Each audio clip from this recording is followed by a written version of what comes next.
Hello, everyone. Welcome to the Ozark Outpost.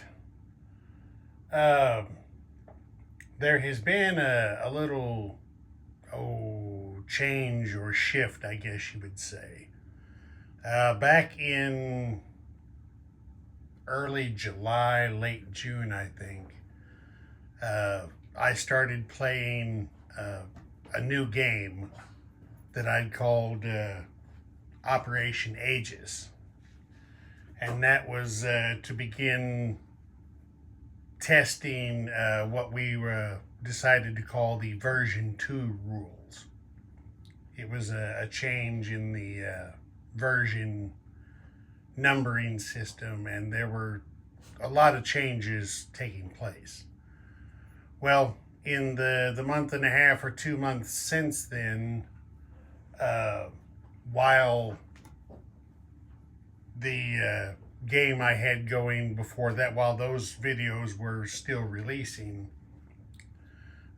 even more changes were made to version 2. And Admiral Seabass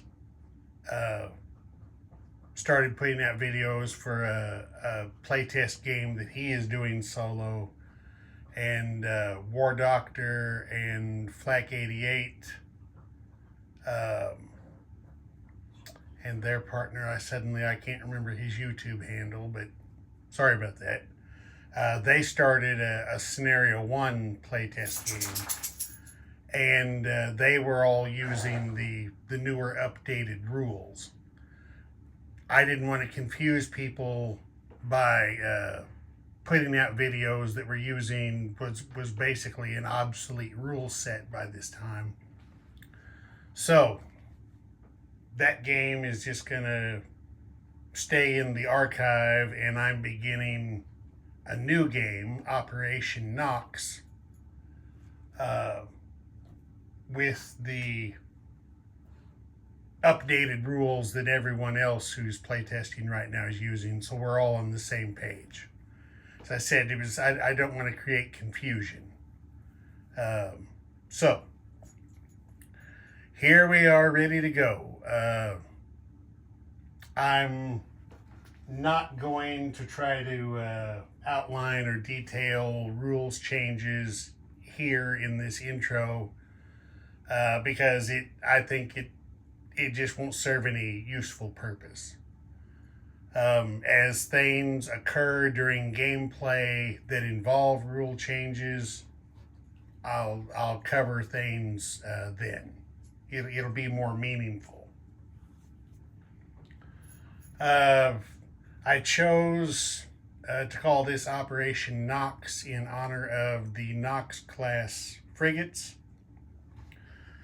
that were used extensively by the Navy during the 60s, 70s, and all through the 80s. They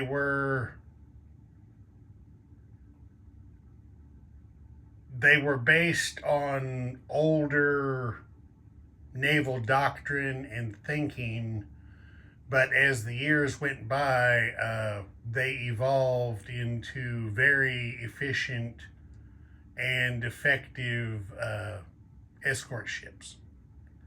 The Knoxes had one job: hunt Russian submarines. That was it. They weren't worth a damn for air defense. That was somebody else's job. They sure weren't going to be able to do anything in a major surface action. The only surface warfare armament they had was a single 5-inch gun mounted on the bow. So surface action was somebody else's job. These frigates, like I said, their sole job was to hunt submarines. The class, some people mistakenly think that this class of ships was named in honor of World War II Secretary of Navy Frank Knox. That's not the case. They were actually named for a career naval officer, Commodore Dudley Knox.